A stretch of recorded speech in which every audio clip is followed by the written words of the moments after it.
오직 이 자리 주의 보혈과 성령으로만 충만합니다. 전번 주 일날 설교 말씀으로는 사랑 시리즈의 첫 번째 말씀으로서 사랑 가운데서 행하라 였습니다. 잠깐 개요를 복습을 먼저 해드리면 우리는 깨진 항아리처럼 사랑할 능력이 우리 안에 없는 줄로 믿습니다. 그래서 사랑의 본체이신 하나님 안에 깊이 담궈져 있을 때만 통로로서 우리가 사랑을 할 수가 있는데, 그래서 우리는 날마다 헤세드의 사랑 되시는 주님 앞에 묵상하며 머물러 있어야 하며, 또 아가페의 사랑이신 예수 그리스도 안에 우리가 교제하면서 묵상하면서 있을 때 그 넉넉하고 한계가 없는 헤세드와 아가페의 사랑이 우리를 통해서 흘러나가게 될 줄로 믿습니다.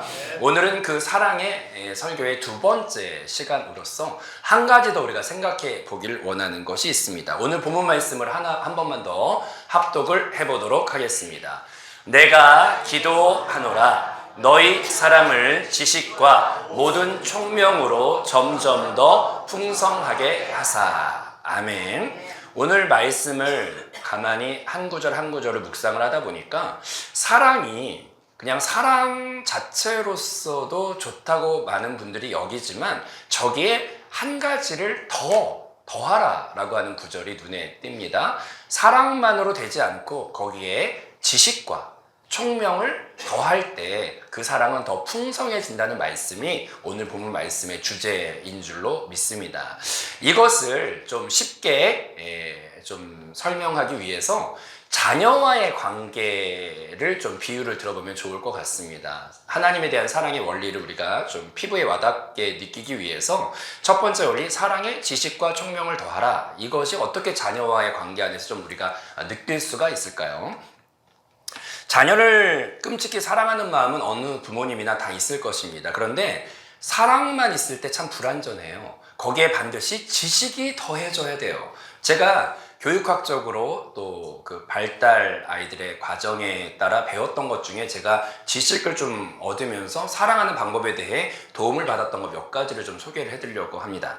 첫 번째가 자녀를 기르실 때 칭찬을 한 번 해주고 그 다음에 애를 훈육도 해야 되니까 훈육을 공평하게 한 번 해주면 칭찬 한 번, 훈육 한 번 하면 아이들이 받아들일 때는 공평하다고 느낄까요? 어떻다고 느낄 것 같으세요?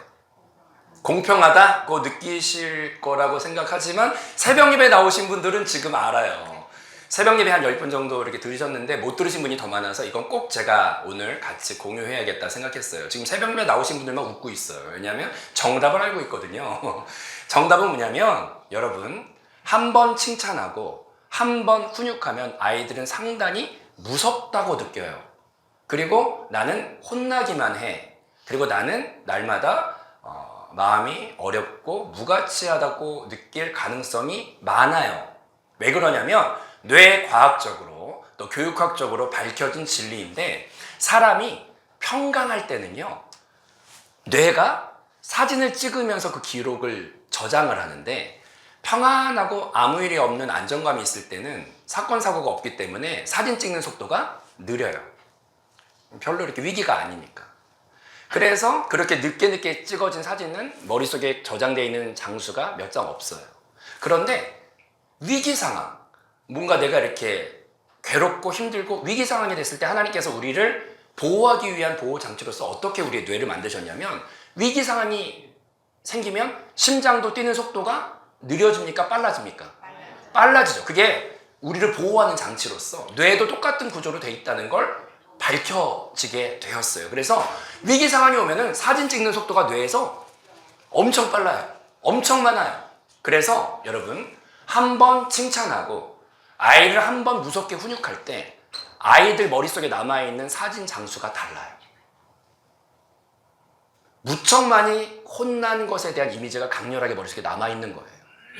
그래서 여러분, 자녀를 사랑 안에서 키우시려면 비율이 있어요. 그래서 나온 비율이 몇 번 칭찬하고 한 번 훈육했을 때 아이들이 상처받지 않고 건강한 자아상을 가지고 성장하는가, 그 비율은 몇 대 몇이냐면, 중요하니까 한번 따라해 볼까요? 5대 1.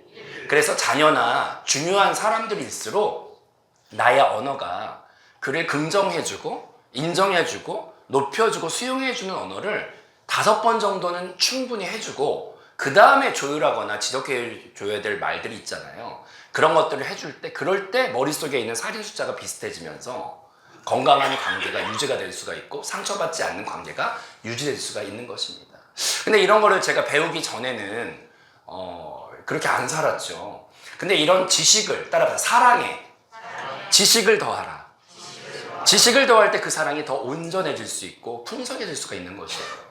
그래서 그걸 배운 대로 적용을 하니까 아이가 어둡지 않고 상처받지 않고 그래도 우리 엄마 아빠는 나를 사랑해. 밝고 맑게 그리고 고칠 건 고쳐가면서 크는 것들을 보게 됩니다. 그리고 두 번째 또 제가 유익했던 자녀와의 관계 안에 지식은 무엇이냐면 요즘같이 바쁜 세상에 5번 언제 칭찬하고 언제 한번 이렇게 훈육하면서 이 바쁜 세상에 가겠어요?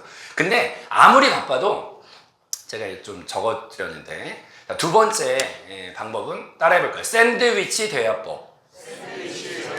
여러분이 5번씩 칭찬할 시간이 없어도 그래도 최소한 이거는 하셔야 돼요. 뭐냐면 내가 누군가를 조금 교정해주고 싶거나 훈육하고 싶거나 자녀들 관계 가운데 있을 때 처음부터 서론, 본론 다 이렇게 서론과 이런 거 다 제하여 버리고 무조건 지적부터 본론으로 들어갔을 때는 그게 무엇과도 같은가? 암덩어리라고 하는 수술을 할 때 사전 준비 과정으로서 마취를 해야 하죠. 마취를 하지 않은 상태에서 칼 먼저 찢어버리면 그거는 살인하는 고통과 똑같은 것이에요. 관계 안에 적용을 해보면 내가 자녀들을 향해서 뭔가 교정을 해줘야 하고 수정을 해줘야 할 때 먼저 어떻게 해줘야겠습니까? 샌드위치는 부드러운 빵이 먼저 있고 그 다음 내용물이 있으며 나올 때도 부드러운 빵으로 한번 해줘야 되는 거죠. 그래서 내가 자녀에게 어떤 혼내야 되거나 훈육해야 될 일이 있을 때는 먼저 무엇부터 시작을 해야겠습니까? 사랑하는 딸아, 아들아, 네가 이런 부분에서 이렇게 엄마를 잘 도와줬고 그래서 고마워. 그리고 나는 항상 너를 존중하고 넌 나한테 소중한 자녀야. 이걸 먼저 부드러운 빵을 먼저 하나 해주시고 하지만 네가 요즘에 혼자 있을 때 공부하니 뭐하니 뭐 이렇게 한번 물어보고 그래서 이제 훈육을 한번 한 다음에 그러면 그러고 난 다음에 딱 이제 나가버리시는 경우도 많아. 근데 엔딩에 뭘 해야 합니까? 부드러운 빵으로 한 번 더 마무리를 해야죠. 그래서 이제 훈육할 걸 따끔하게 하고 난 다음에 하지만 이건 내가 너를 싫어해서가 아니야. 여전히 넌 나에게 존귀한 자녀이고 네가 이걸 해줬을 때 엄마는 더 너를 지금도 그렇지만 변함없이 사랑하고 기뻐할 거야. 이렇게 마무리를 해주셔야 따라서 샌드위치 대화법 이것을 수술받아도 암 같은 수술을 하고 나면 그냥 팽개칩니까? 아니죠. 회복할 기간을 가져야 돼. 몸도 그렇죠. 마음도 그래요. 근데 이런 걸 안 배웠을 때는 그냥 거두절미하고 칼질만 그렇게 하는 입술을 가진 거예요, 우리가. 기독교 세계관에 있는 미국은 이런 걸 잘해요. 근데 우리가 항상 제가 말하지만 가부장적인 유교주의는 불교 문화, 무당 문화이기 때문에 무당들이 언제 뭐 따뜻한 말 한마디부터 시작했습니까? 응? 무엄하다! 부터부터 시작하잖아. 이게 우리 동양 문화 안에 있다 보니까 이걸 기억해야 돼. 사랑만 있으면 안 돼. 지식이 있어야 돼. 그래서 부드러운 말, 본론, 부드러운 말로 빠져나오셔야죠. 이해되시나요? 그렇게 못 키웠던 것도 많죠. 근데 지금이 늦지 않았고 또 알면 그 안에서 하면 됩니다. 그리고 또 한 가지 지식은 언어의 전달력에 대한 부분도 제가 사랑하는 방법 안에서 되게 도움을 많이 받았습니다. 언제 한번 짧게 한 적은 있지만 좀 구체적으로 알려드리면 우리의 대화가 문장과 언어의 전달력은 7%밖에 되지 않아요. 7%밖에 되지 않아요. 나머지 100 빼기 7은 몇입니까? 93. 93%는요. 문장과 언어가 아닌 음성의 따뜻한 분위기거나 아니면 센 분위기거나 아니면 음성 높낮이 이런 게 차지하는 비율이 38% 정도가 되고 7%보다 더 높죠. 압도적으로. 그 다음에 보여주는 시각적인 웃음, 미소, 표정 이런 제스처, 몸의 기울기 이런 게 55%의 전달력을 가지고 있어요. 이것 때문에 제가 딱 1초 만에 증명해 드릴 수 있어요. 누가 어떤 말을 했어 그러면은 잘 됐다, 잘 됐네요, 잘 됐어요. 이렇게 자 이렇게 여러분 배우셔야 돼. 이게 자세나 제수치어도 누가 어떤 말을 할 때 딱 뒤로 가가지고 이렇게 있으면 이게 지금 호감이 있다는 거예요? 경계한다는 거예요? 경계한다고 내가 온몸으로 지금 말하고 있는 거 55%를. 네? 그죠? 55%. 근데 몸을 약간 따라서 살짝 15도 이렇게 전진 배치하면서 이렇게 갈 때 상대방은 말하지 않아도 어떻게 느껴요? 아, 저분이 나한테 적극적으로 관심이 있고 나를 받아들일 마음이 있구나. 이런 게 눈으로 55%가 전달이 돼요. 이렇게. 그 다음에 이제 음성이 중요하니까 30 아까 8% 그러면은 잘됐다 제가 해볼게요. 잘됐다 이것과 잘됐네 잘됐어. 거기다 이제 접두사 하나 넣어서 잘됐네. 자, 음절은 똑같아. 내용도 똑같아. 문장도 똑같아. 근데 이게 전달이 어떻게 됐어요? 지금 93%가 상대방을 내치고 비아냥거리고 깔아뭉개고 밑으로 하는 게 음절은 똑같은데 93%가 그렇게 전달됐죠. 따라합시다. 언어는 7%밖에. 나머지는 음성의 세기, 음성의 높이, 부드러움, 그 다음 보여지는 거가 93%예요. 이게 벌써 직면이 끝난 말이에요. 그래서 제가 전번에 제가 중창단과 함께 나눔의 시간을 가질 때 어떤 집사님이 말하는 게 도움이 되었는데, 제가 가만히 있으면 조금 이렇게 굳어질 수 있기 때문에 일부러 밝게, 일부러 부드럽게 훈련을 한다는 말을 그때 제가 듣고 되게 은혜를 받았어요. 진짜 그렇게 보이거든요. 여러분, 마음만 가지고 되는 게 아니라 따라서 사랑에 지식을 더하고 그 지식 안에서 내가 훈련을 할 필요가 있어요. 이해되시면 아멘? 근데 제가 여기서 이제 완결편 하나, 이거 진짜 제가 충격받은 완결편 하나, 사랑과 지혜의 더함에 대해 완결편 하나를 보여드릴게요. 뭐냐면 동아일보에서 제가 신문기사를 그때 하나 봤는데 2017년에 4월 16일자 신문 동아일보에 있습니다. 이게 어떤 어머니가 아이를 낳았는데 아이가 돌이 지나기 전에 1년 되기 전에 생후 한 5개월, 6개월 됐을 때 그 아이를 영양제를 뭐 이렇게 사주는 것보다 천연적인 걸 먹이면 더 아이가 잘 클 거라고 생각을 해서 천연 꿀을 이제 먹인 거예요. 근데 그 아이가 하루에 2번씩 한 달을 먹었어요. 아침에도 꿀 먹고 저녁에도 꿀 먹고 그렇게 한 달을 먹었더니 그 아이가 죽었어요. 왜 그런 줄 아세요? 그 천연 꿀이라는 거 안에는 보틀리눔이라는 균이 들어있어요. 천연 꿀 안에. 그런데 1년만 딱 사람이 태어나서 지나면 우리의 장 속에 그 보툴리눔이라는 그 유해한 균을 이제 중탕시키거나 없애버리거나 이렇게 완전히 그 아무런 해를 받지 않을 수 있는 우리 몸속에 유익균과 면역체계가 1년만 딱 지나면 누구나 다 형성이 돼요. 그래서 1년만 지나면 꿀을 뭐 3리터, 4리터 막 이만한 막 거로 먹어도 해를 전혀 받질 않아. 단지 1년 전에 아이는 그게 형성이 안 돼 있어. 그래서 이거를 몰랐기 때문에 사랑한다고 먹인 꿀이 정말 그 배 아파 눈물로 낳은 소중한 생명을 지식이 없어 망한 케이스예요, 이게. 그래서 그 자녀가 죽게 되었어요. 돌아와서 후회해봤자 소용이 없죠. 죽은 자녀를 어떻게 살리겠어요? 그래서 그 보툴리눔 균이 여기서 이제 발화가 돼가지고 몸으로 퍼지면 보툴리누스라고 하는 그 보툴리누스 중, 그것이 이제 병이 되어서 죽음에 이르게 하는 거죠. 사랑한다고 다가 아니라 사랑에는 반드시 지식을 더하라. 이해되시면 아멘? 그럼 이 원리를 하나님께 적용을 해보겠어요. 하나님께 적용을 해보겠습니다. 자, 하나님께는요, 여러분 하나님을 사랑하시면 아멘? 그러면 사랑만 있어서 안 돼요. 지식을 따라 하나님을 사랑하셔야죠. 이해되시면 아멘? 그럼 하나님이 원하시는 지식은 무엇이냐면 바로 경외함과 각과 하나님이 원하시는 사랑은 방향이 중요한데 경외하는 사랑이 하나님이 원하시는 사랑이에요.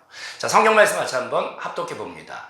내 백성이 지식이 없으므로 망하는도다. 내가 지식을 버렸으니 나도 너를 버려 내 제사장이 되지 못하게 할 것이요 내가 내 하나님의 율법을 잊었으니 나도 내 자녀들을 잊어버리리라.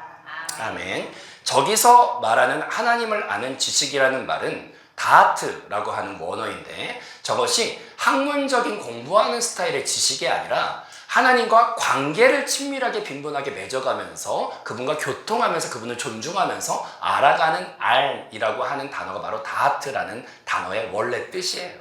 그래서 하나님을 그냥 일방적으로 그냥 공부하는 게 아니라 따라합시다. 인격적으로 하나님을 존중하고 인정하고 교통하면서 서로 교류하면서 알아가는 알미란 뜻이 바로 하나님을 아는 지식이라는 다하트라는 말의 뜻인 것을 깨달아야 할 줄로 믿습니다. 그래서 하나님을 일상생활 안에서 빈번하게 만사의 그를 인정하라.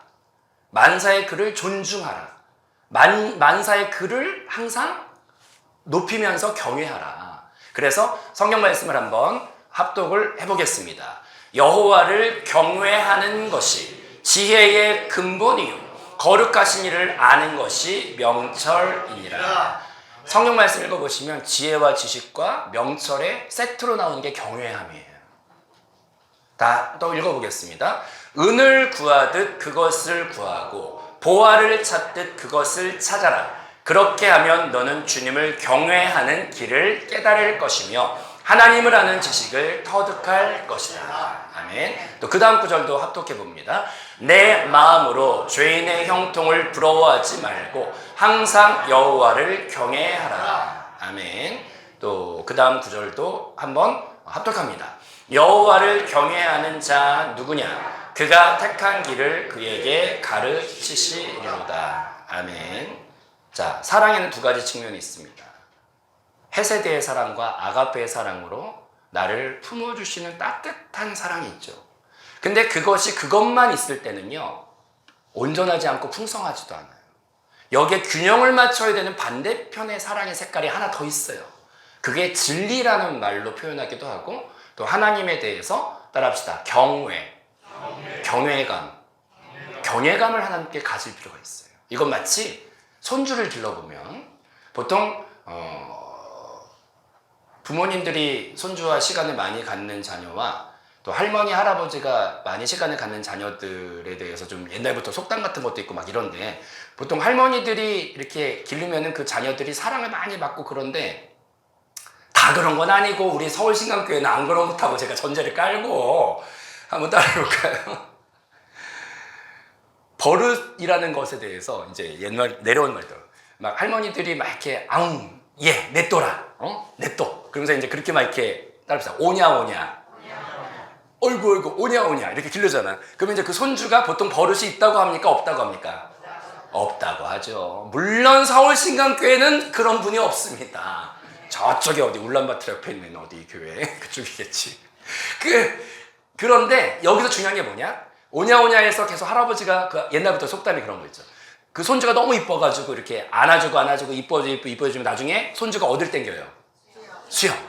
진짜 우리 대한민국 사람 다 우리 같은 유치원을 나왔는지 다 알고 있어. 예, 그죠? 오냐에서 길리면 나중에 뭘 땡겨요? 수염을 땡겨요. 근데 그것이 그 아이한테 아름다운 사랑은 아니거든요. 그래서 사랑이 완전해지려면 따라서 사랑과 함께 경외함을 가르쳐야 돼요. 하나님께서 받아주신 사랑 앞에 충분히 머무르시고 그 다음 그것이 더 풍성해지시려면 반드시 하나님의 경외하는 사랑 앞에 나아가야 할 줄로 믿습니다.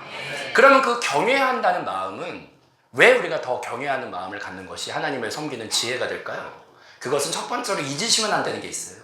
뭐냐면 하나님은 첫 번째로 우리의 심판주가 되신다는 것을 잊어먹는 사랑은 가벼운 사랑이에요. 복음성 가사 중에 제가 좋아하는 가사가 있습니다. 내가 주를 경외함으로 주님 앞에 홀로 섭니다. 이런 복음성가가 있는데 여러분 주님 앞에 모두 다 인생이 끝나면 홀로 쓰셔야 돼요. 왜요? 심판받기 위해서.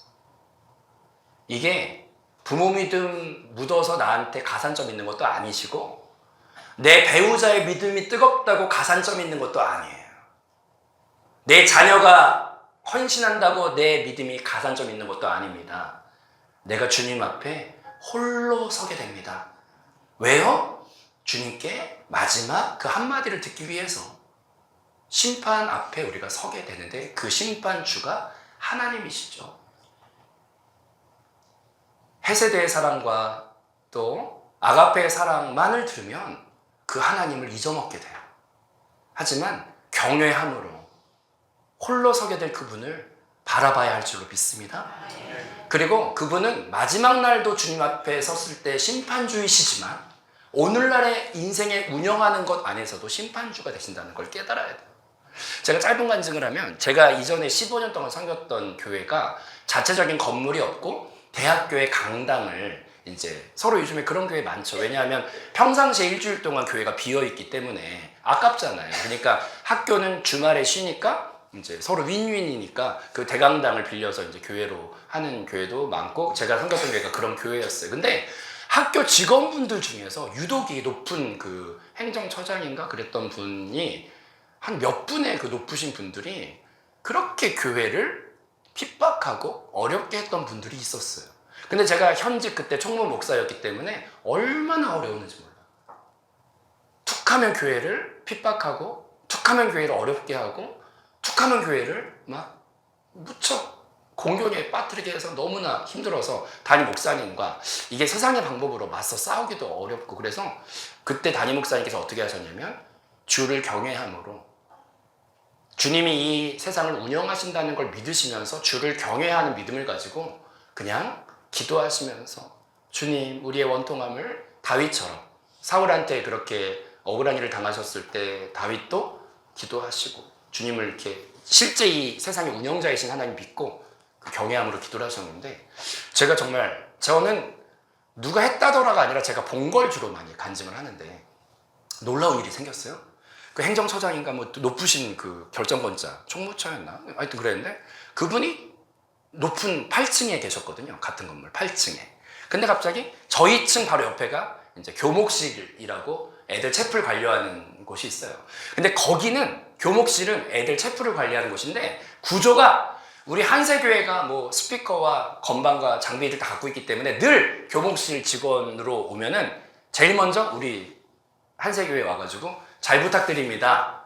그리고 도와주십시오. 이렇게 말할 수밖에 없는 구조예요. 원래 교목실 일은. 그래서 이번에 큰 행사 하는데 뭐 저희 건반 모자라니까 몇 개 빌려주시고 마이크도 빌려주시고 뭐 스크린도 빌려주시고 뭐 우리 방송 생방송 시스템도 다 빌려달라는 말을 아쉬운 소리 할 수밖에 없는 구조죠.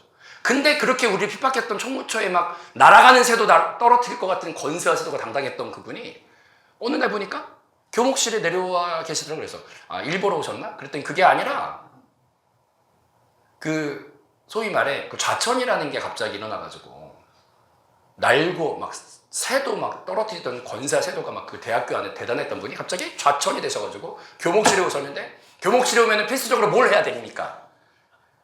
저희한테 와서 아쉬운 소리 해야 되는데 그걸 제가 눈으로 보게 된 거예요. 그 사건을.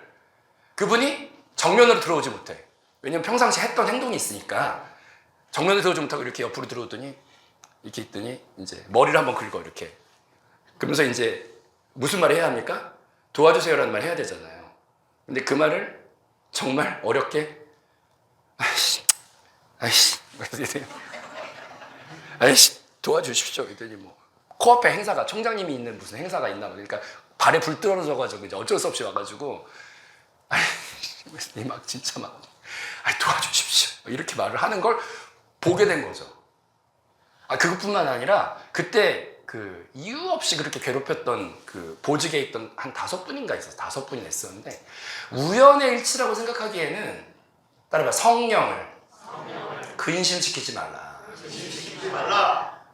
교회를 핍박하고 막 그렇게 했던 것들에 대하여 우연이라고 하긴 너무나 그 5명이 한직으로 가거나 아니면 이제 학교를 그만두고 뭐 모아놨던 걸 가지고 무슨 사업을 하거나 막 근데 나중에 이제 시간이 걸려. 항상 시간이 걸려요. 근데 시간이 걸리긴 하지만 나중에 다 듣게 되는 얘기는 정확하신 하나님께서 정확하게 처리를 하셨어. 다.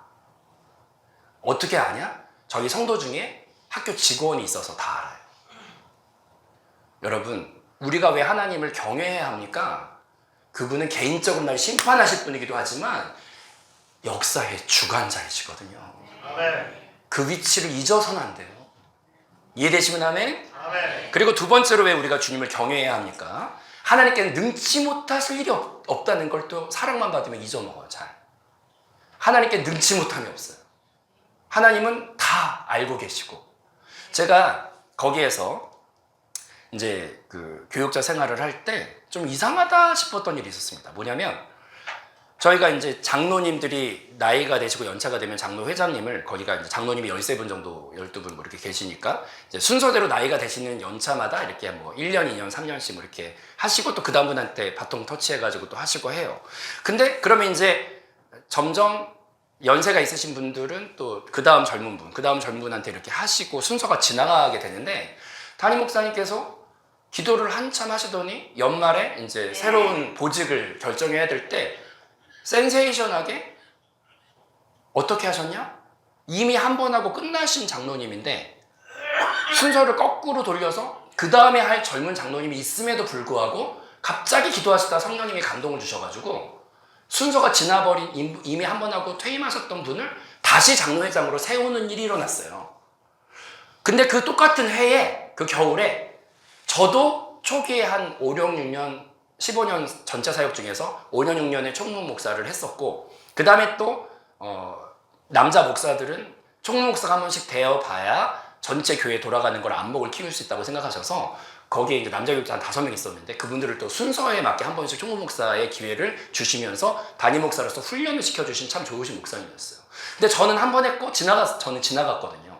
그러니까 다시 할 순서가 아닌데 그 장로회장님도 지나간 순서의 분을 세우셨고, 기도하시다 갑자기 그 다음에 또 할 젊은 목사님이 있었는데 불구하고 제가 다시 총무 목사를 또 하게 된 거예요. 여기 오기 전 몇 년 동안을 또. 그랬는데 아무도 그 이유를 몰랐어요. 왜 그랬는지. 근데 그 다음 해에 한 봄 정도 되었을까? 갑자기 교육부에서 공문이 하나 내려왔는데 앞으로 교육시설과 종교시설은 분리하는 정책을 앞으로 하려고 하니까 교회, 학교 안에 교회가 있는 그런 데들은 나가라. 그냥 나가라 공문이 온 거예요. 그래서 하루아침에 그 강당을 본당으로 썼던 교회가 위기가 왔죠. 정말 큰 위기가 왔어요. 길바닥에 나왔게 된 거죠. 그래가지고 그때 당시에 정말 집에 들어갈 일을 뒤로 하고 건물마다 안 보고 발레 물집 잡힐 정도로 안 보고 다닌 건물이 없었고 안 보고 다닌 땅이 없어요. 빈 건물은 다 보고 하여튼 땅 다 봤어요. 근데 그러다가 알게 된 사실이 뭐냐. 왜 담임 목사님이 순서대로 진행하지 않으시고 주를 경외하는 마음으로 기도하셨을 때 갑자기 성령의 감동을, 성령님은 살아계시니까 우리가 못 보는 것까지 보시니까 그 감동을 따라 딱 장로회장님 지나가신 분을 세우고 저를 지나가신 총무를 세웠는데 딱 이제 장로회장님과 제가 비상이 걸려가지고 건물 알아보다니까 이제 어떻게 된 사연이냐. 장로회장님이 건축 현업의 경험이 제일 많으신 그런 장로님이었어요. 그리고 저는 모든 아버님이 개척을 여러 군데 하셨고 제가 원서에는 4군데라고 적었지만 중간에 짧게 지나간 것까지 합치면 저는 6, 7군데의 이제 교회를 해보면서 가면 부흥해서 건축하고 가면 부흥해서 건축하고 지금 있는 교회도 김제 교회도 또 가서 건축하고, 그러니까 건축을 밑바닥 기초 다지는 것부터. 그래서 언젠가 제가 기도원에서 이렇게 금식 기도하고 있을 때 여동생한테 전화가 왔다 한번 제가 설명을 했는데, 오빠 기도 언제 끝나? 그래서 왜? 그랬더니 오빠 웬만하면 빨리 끝나고 내려와. 그래서 왜? 근데 애가 숨을 헐떡거리고 있길래 왜 너 이렇게 숨이 헐떡거려? 그랬더니 오빠 나 지금 철근 날르고 있어. 그래가지고 왜 네가 철근을 날라? 그랬더니 여기 분위기 그래. 오빠도 그러니까 대충 하고 빨리 내려와서 철근 같이 날라. 그래서 이제 내려가서 철근 나르는 것부터 이제 밑바닥부터 막 시멘트 막 이게 등짐지고 모래짐지고 막 올라가서 그걸 다 하고 건축 경험이 진짜 많거든요. 근데 순서가 지난 장로님과 순서가 지난 목회자를 그때 당시만 해도 교육부에서 그런 정책이 있을 거라고 기미조차 없었어요. 근데 따라합시다. 하나님은 알고 계시고 감동으로 역사하세요. 그런 음성과 인도를 누가 받을 수 있냐? 주를 경외하는 자가. 모든 범사를 주께 맡기라. 그가 너희를 지도하시리라. 그걸 진짜 믿는 자들은 그렇게 하세요. 그래서 그 일을 제가 많이 말씀드리는 거예요. 하나님은 살아서 우리와 교통하시고 그 길을 지도하시거든요. 주를 경외하는 자에게, 만사를 나 혼자 하지 말고 만사를 주님께 상의하고 하려고 물어보는 자들에게 나타내시거든요. 내일도 모르는 우리에게 그 1년 후에 일어날 일을 미리 준비해 하셔서 어떻게, 그래서 장로회장님이랑 저랑, 장로회장님이 그래요. 기가 막히네, 기가 막혀. 어떻게 알고 그렇게 하신 거냐. 그래가지고 그 다음 해에 갑자기 이제 나가게 됐는데, 저는 또 막 그때 봤던 게 많으니까 막 건물마다 볼 때마다 딱 견적이 나오는 거야. 이거는 되는 건물이다, 안 되는 건물이다, 뭐 땅부터 해가지고. 그래서 이제 장로회장님이랑 저랑 얼마나 서로 이렇게 탁탁 맞아서 준비를 하면서, 거기에서 또 놀라운 거는 땅 살 때도 한 50억 정도가 필요했고, 전체 연 건편이 한 1,400에서 지금 중충이 하나 더 생겨가지고 더 늘어났을 텐데, 자재비가 너무 올라가지고 전체 공사비만 해도 막 엄청 비싸죠. 근데 땅을 살 때 막 막막하죠. 근데 갑자기 50억이라는 돈이 진짜 하나님께서 하시려고 하니까 갑자기 뚝 떨어져가지고 땅을 빡 사고, 그럴 때 진짜 신나요. 사람 스케일을 생각하지 마시고 하나님 스케일을 생각할 때 그런 일이 실제 일어나서 지금 그 땅 위에 짓고 있어요. 그리고 건축비가 더 비싸죠. 지금 땅값이 올라가지고, 아니 그 자재비가 다 오른 걸 다 알고 계셔요, 많은 분들이. 근데 그래가지고 거의 한 100억 가까운 돈에 있는데, 그게 금년에 7월 달에 완공돼요. 이게 하나님 아니고서는 되지 않는 일이에요. 근데 그것을 하나님께 따라서, 하나님께는 능치 못하심이 없다는 것을 다시 바라보시기 바라요. 그 절대 주권자를 내가 누워서 대할 수 없어요. 경외하세요. 그분을 두려워하시고 그분을 경외하셔야 돼요. 경외하는 사랑을 가지고 나갈 때 그런 존중과 위탁이 있는 분에게 하나님이 그렇게 나타나시거든요. 그분은 전지전능하신 분이에요. 그 경외함을 회복하시길 바라요. 이런 얘기 많이 들으시고, 그래야 그분에 대한 믿음을 가지고 구하게 되니까. 저는 있는 얘기만 해드릴게요.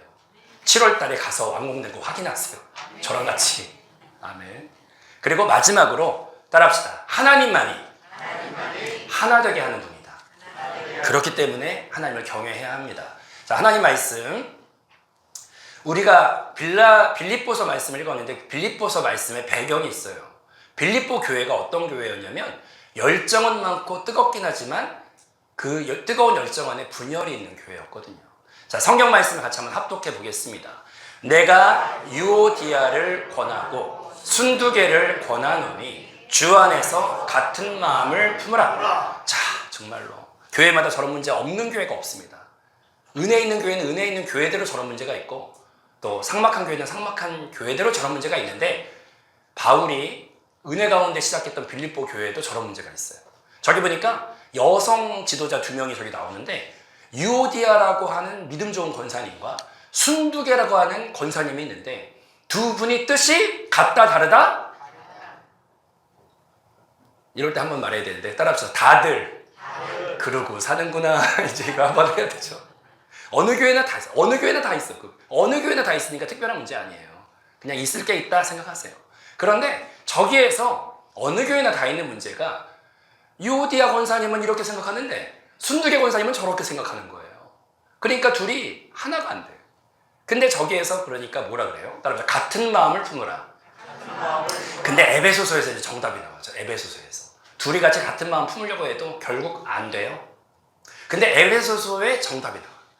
어떻게 나오냐? 합독해 봅니다. 시작. 그리스도를 경외함으로 피차 복종하라. 할렐루야! 정답이 나왔네. 저기 피차는 복종 못해요. 근데 저기에 누굴 경외함으로 복종할 수 있다? 그리스도를 경외하는 마음을 가질 때, 그때서야 하나 될 수 있는 거예요. 이거는 딱 자녀 길러보면 알아요. 3남매가, 제가 3남매였는데 뒤로 돌아보면 싸우고 뒤로 돌아보면 싸우고, 자녀들이 한 배에서 태어나는데 왜 이렇게 싸우나 몰라요. 근데 너네 집 자식이랑 많이 더 싸우겠죠. 한 배에서 나오는 자식들도 싸우니까, 따라 싸우는 거는 정상이구나. 이걸 아시는 게 중요해. 정상이 한 배에서 나와도 싸우잖아요. 정상이에요. 근데 이제 돌아보면 싸우고 돌아보면 싸우는데, 큰애는 큰애대로 자기 논리가 정확하고 막내는 막내대로 논리가 정확해서 맨날 엄마 아빠한테 가서 고자질을 하잖아요. 그러면 애들 논리 가운데는 화해의 여지가 없어요. 그런데 언제 하나 되냐? 권위 있는 엄마와 아버지가 일로 와봐. 그래서 이건 이렇게 했고 이건 이렇게 했으니까 이렇게 해서 이렇게 해 하고 엄마 아빠가 개입을 해야 그게 하나 되는 거지. 자녀들끼리는 화해하고 난 다음에 5분 동안 또 풀어놔 보세요. 어떻게 돼? 또다시 싸우는 거는 까르다. 다들 그러고 사는구나. 이거에 위로 받으시고. 부부 문제도 마찬가지, 교회 문제도 마찬가지고 다 똑같아. 그러면 우리가 뭘 하나 상실해서 분열이 있는지 이제 딱 알아야 돼. 따라합시다. 여호와를 그리스도를 경외하지 않는구나. 그 말은 저거랑 똑같은 말인데 내가 머리 되어 있구나. 내가 머리 되어서 굽히지 않는 거죠. 내가 머리 되어 있기 때문에 굽히지 않는 거예요. 그러니까 뜻이 하나가 안 돼요. 머리가 여러 개라서. 근데 내가 그리스도를 경외하면 내가 빡 하고 나가기 전에 그리스도께 먼저 물어봐요. 성령님께 먼저 물어봐요. 그러면 그리스도가 같은 말도 조금 부드럽게 하자. 아니면 조금 참자. 내지는 그래도 네가 손해보지만 그냥 네가 꺾자. 정답은 뭐다? 에베소서 말씀에 그리스도를 경외함으로 피차 복종하라. 내가 경외함이 없으면 내가 머리가 돼요. 그래서 안 꺾는 거예요. 우리가 왜 주님을 경외해야 합니까? 주님만이 경외받으실 유일한 한 분이시기 때문입니다. 그래서 자 마지막 한 문장을 읽고 기도하겠는데 한번 합독해 봅니다. 진리 없는 사랑은 방종을 낳고 사랑이 없는 진리는 폭력이 된다. 저게 본회퍼라는 분이 하신 명언이에요. 근데 사랑만 있고 진리가 없으면 방종해요. 그런데 반대로 사랑이 없는 따박따박 맞는 말은 상대방 가슴에 비수가 돼요. 그래서 우리는 둘 중에 하나로 기울어져 있을 거예요. 그런데 우리는 따라합시다. 인내의 사랑, 아가페 사랑, 그 두 가지를 이쪽에 가지고 있고 더불어 이쪽에 지혜와 지식의 근원이시요 경외하는 하나님으로서의 위엄을 가지신 내가 순종해야 될 그 권위자이신 그리스도를 경외하는 마음도 이쪽에 가지셔서 그 두 가지가 우리를 보호할 거예요. 범사의 그를 인정하라. 범사의 그를 경외하라. 그럴 때 풍성한 사랑이 우리를 통해 더 누려지게 될 줄로 믿습니다. 우리 찬양하겠습니다.